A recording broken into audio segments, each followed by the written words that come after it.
अब की बार 400 पार 300 प्लस हारसिङैनो देरहानो थांनाय मोनसे पार्टिया दिनै 300 नङा 400 पारबो नङा दिनै बिथांमोना 240 240 सीटआवनो दिनै थाद'नांगौ जाबाय इन्डिया ब्लक भार्सेस N.D.I.A थोंजोङै बुङोब्ला राहुल गान्धी भार्सेस नरेन्द्र मोदी सरकारखौ सोर दामारगोन नैबेनि गोबां दिनै आपडेट्सफोर फैगासिनो दङ एक्जेक्टलि 4:00 बाजि बेलासिनि बेनिफ्राय थिग बेनि 2 घन्टा उनाव बाय 6 PM इन्डिया ब्लक माने कंग्रेस लीड इन्डिया अलायन्सआहाय मोनसे दिनै सावरायमेल जागोन बैठक जागोन बेनिफ्राय बेनि 2 घन्टा आवगोल N.D.I अलायन्स BJP लीड बिथांमोनाहाय सावरायलायगोन दा सानै सुबुङाहाय माने किं मेकार बायदि जानानै दङ बिहारनि CM बिथांजों मिथिगौ नीतीश कुमार आरो बेलाफारसेथिं तेलुगु देशम पार्टीनि TDPनि चंद्रबाबु नायडू स' दा बेवहाय बोसलिं जाहां माने खुनु गेरेन्टि गैयि होनना बुङोब्ला जोंहा नीतीश कुमार बिथां बिहारनि CMआ अलरेडि बावैसो सम सिगां BJP एलायन्सखौ नागारनानै फिन खनसे RJDजोंहाय ज'है सरकार खुंफिनदोंमोन बेनिफ्राय आरो लोगो इन्डिया ब्लकखौ गावनो दानानै गावनो PMनि सासे प्रोजेक्टेड केन्डिडेट बायदि बेनि उनावहाय बिथाङा बेखौ रिजेक्ट खालामफिननानै आरो N.D.I एलायन्सआवहाय जइन जाहैफिननाय दा बिथांखौ लानानैनो मोनसे किं मेकिं माने इन्डिया ब्लकखौहाय सरकार दानो हानाय होनानैहाय माखासे प्रजेक्सन होनाय जादों किन्तु बे बेसेबांसिमहालागै साक्सेसफुल जागोन बेखौ एसेबां स्पष्ट जायाखै आरो जुदि जायोब्ला हयथ' नैबे 8 जुन बा बेनि सिगांबो जुदि गासिबो फर्मेलि टाइम मथे थिगैनो जालांजोबो बिथांमोना सरकार दानायनि मोनसे पर्यायाव दङ दासिमबो जिहेतु BJPआ एबार एबसल्युट मेजरिटि मोननो हायाखै एन्ड गोबांथार सिटफोराव बिथांमोनाहाय माइनास जानो गोनां जादों गोबां रादाय होनायनि उनावबो बिथांमोना दिनै संबिधाननि खोथा सिन्थाय फैदोंमोन बेवहाय स' बिनि रैखाथिनि थाखाय दिनै भारतनि पाब्लिकफोराहाय मोनसे जोबोद मोजां डिसिसन लादों आरो डेम'क्रेसिखौ रैखा खालामनायनि नैबे मोनसे जोबोद मोजां एग्जाम्पल सेट खालामदों थिग बेबायदिनो दानिया जोङो सेन्ट्रेलनिखौ दोनथ'नानैहाय जोंनि BTCनि हालामनि जिहेथु नायल' जाल' मोनसेल' ST रिजार्भ सिटआवहाय बर'नि सासे केन्डिडेट देरहालांबाय जियानो हक हार्टिएस्ट कंग्रेचुलेसन होनांगोन सारखौहाय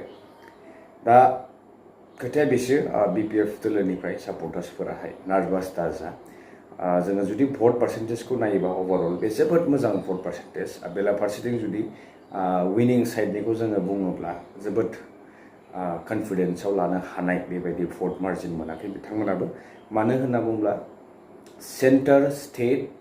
बिथांमोना अलरेडि पावाराव थाखानाय आरो बेलाफारसेथिं अलायन्सआवहाय ज'है N.D.I हिसाबै बिथांमोना बिजाथि फसंनायलाय जेसेबां मार्जिन बिथांमोना मोननांगौमोन बा बिजाथिया गावनो निजेनो खुगाजों बुंदोंमोन जे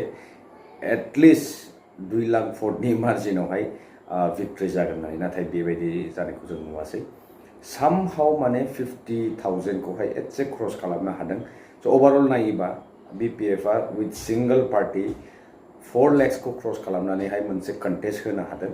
बेनो मोनसे फोरमान होयो जे दिनै BPFआ हारसिङैनो गोबां भट रायजो राजाफोरनि BTC हालामनि रायजो राजाफोरनि गोसोआवहाय दासिमबो BPFआ मोजां मोनसे पजिसन दङ आरो नैबे जितु भट पार्सेन्टेज ओभारअल नैबेनो फैबाय थानाय काउन्सिलावहाय बिथांमोनखौ जोबोद मोजां मोनसे रिजाल्ट बा फिथाइ थायहोनो हागोन आरो दरं उदालगुरिनि खोथाखौ जों बुङोब्ला ओभारअल बेवहाय मोननैल' ST सिट दङ तामुलपुर आरो उदालगुरि बाखिया सब अपेन सिट गोजा आरो गोबांसिन समस्तिफोरखौ नायोब्ला जोङो नैबे चार्टआव बायदि नायोब्ला बे गासिबो दरं उदालगुरि समस्तिनि खोथाया जोबोद आलादा बेवहाय जोंनि BTCनि भटआ दरं उदालगुरि हिसाबै बे समस्तियाव जोबोद खमखा आरो जोंनि समस्तिखौनो जोङो बुङोब्ला दा बावैसो जोंखौ दानख'नानैहाय तामुलपुरखौ ST सिट बानायनो थाखाय किबाके जोंनि एरियाखौ ओरैहाय क'क्राझारनिफ्राय ओरै दरं उदालगुरि समस्तियाव लांनानै खोख्लैबाय दा जोंनि भटआबो मिनिंलेस जाहैदों स' जियानो हक जों बेवहाय बर'फ्रा जि कन्टेस्ट खालामदों फार्स्ट टाइम बे मोनसे मोजां भटजोंहाय स्टार्टआप खालामदों स' बे जोबोद मोजां 3 लाख भटखौ क्रस खालामनो हादों बे जोबोद बाख्नायथावना आरो न' डाउट जुदि बिथांमोना महागठबन्धन जि मोनसे दंमोन महाजोट जि बानायदोंमोन आसामावहाय जेरै इन्डिया ब्लक बेबायदिनो महागठबन्धन आसामावबो बानायदोंमोन स' बै महाजोटनि गेजेरजों बिथांमोना जुदि दासिमहालागै थानायमोनब्ला न' डाउट दिनै दरं उदालगुरिनि पिक्चारा आलादा जागौमोन आरो बेलाफारसेथिं क'क्राझाराबो सियर मोनसे विनिं साइडआव थानो हागौमोन जुदि एलायन्सआवहाय थाफानायमोनब्ला स' नैबेखौहाय जोंनि दैदेनगिरिफ्रा एसे नोजोर होनो गोनां स' बेखौ काउन्सिलावथ' बे आलादा काउन्सिलाव नोङो निजा बेक्तिगत हिसाबै फाइट खालामनो थाखाय BPF दोलोआ हारसिंनो मोनसे जोबोद पावारफुल पार्टी स' बेवहाय एलायन्सनि खुनु गोनांथि गैया जोङो अलरेडि थांनाय 2020नि इलेक्सनाव बिटिआर गोरोबथा बायदि जोबोद मोनसे गिदिर गोरोबथानि उनावहाय जाय सायख'रखारि सुक्तिखारि बिथांमोनानो सरकार दानो एबसुलुट मेजरिटि मोनैयाव जिबायदि पजिशनखौ जोङो नुदों स' बेनो रोखा फोरमान होयो जे दिनैसिम बिथांमोना जोबोद स्ट्रागल खालामनो गोनां जादों स' जेन हक इन्डिपेन्डेन्टलि उदाङै BPFआ हारसिंनो गसंनो हादों बेनो बे दिनैसिम बिटिसि रायजो राजाफोरनि गोसोआवहाय दासिमबो BPFआ दङ आरो BPFनि सापर्टार्सफोरा गोनो गोथो जानाङा नोंथांमोना बेसेन गोसा भटखौ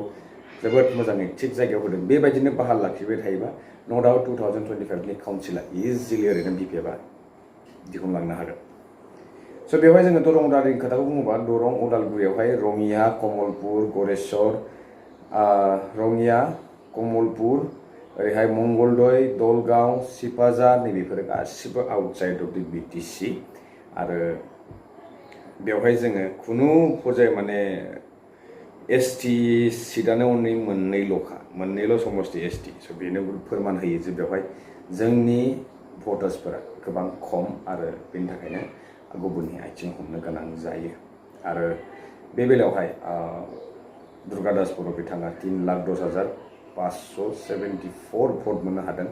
स' बे स्टार्टआप हिसाबै जोबोद मोजां आरो बे मोनसे मोजां साइन एन्ड 4 लाख ओरैजाय अभारअल जोङो टटेल खालामोबा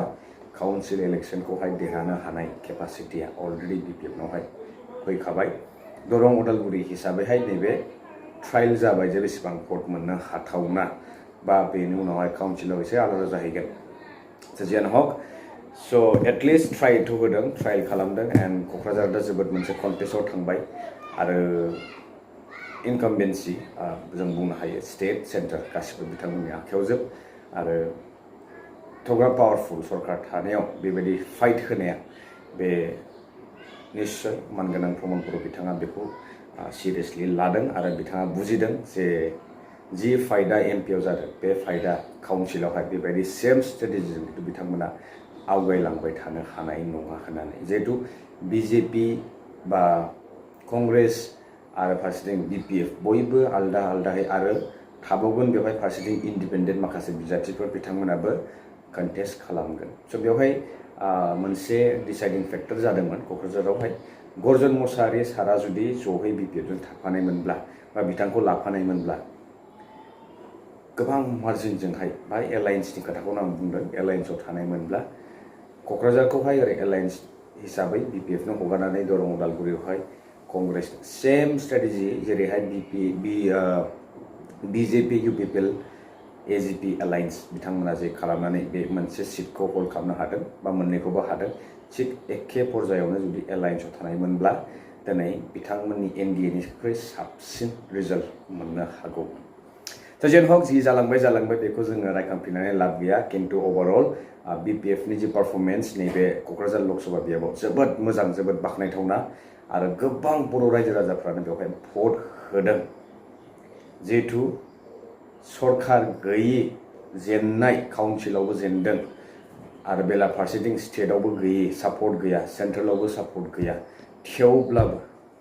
थेवब्लाबो मोनसे बिग मार्जिन सिमहालागै मोनसे बिग पार्सेन्टेज भट मोननो हादों नैबेनो फोरमान होयो जे एटलिस्ट आरोबाव क'क्राझार बियाबनिफ्रायनो चिरां ओरै बाक्सानि खावसे थाहैबाय नैबे खन्द'आवनो काउन्सिलावहाय देरहानो हानाय केन्डिडेट्सफोरा दिनै थिग जानानै थाखानाय बायदि भटार्सफोरा रेडि मात्र केन्डिडेट्सफोरनिल' नाम फोसावनो बाखिसै स' बेबायदि स' रायजो राजा नोंथांमोन आरो बांद्राय गोलाव खालामनो सानाखै आङो आरो गोदान आपडेट्सफोरजोंहाय नोंथांमोनजों नेक्स्ट टाइमनिफ्रायहाय रेगुलार आपडेट्स होनो नाजाबाय थासिगोन स' रायजो राजा नोंथांमोन दिनैनि भिडिअ'आ नैबेसेनोसै आरो लोंबावसिगोन नोंथांमोनजों नेक्स्ट भिडिअ टिल देन स्टे टिउन मोनसे खोथा मोनसे खावलायनाय एक्चुअलि जायफोरा भिडिअ'आवहाय फार्स्ट टाइम फैदों नोंथांमोना प्लिज भिडिअ'खौ मोजां मोनदोंब्ला आसा खालामदों नोंथांमोना साबस्क्राइब खालामगोन आरो शेयारबो खालामहरदो बेनिफ्राय लाइक शेयार आरो कमेन्ट्स गासिबो खालामदो स' बिदिब्ला लोगो मोनसिगोन नेक्स्ट भिडिअ टिल देन स्टे टिउन बाय बाय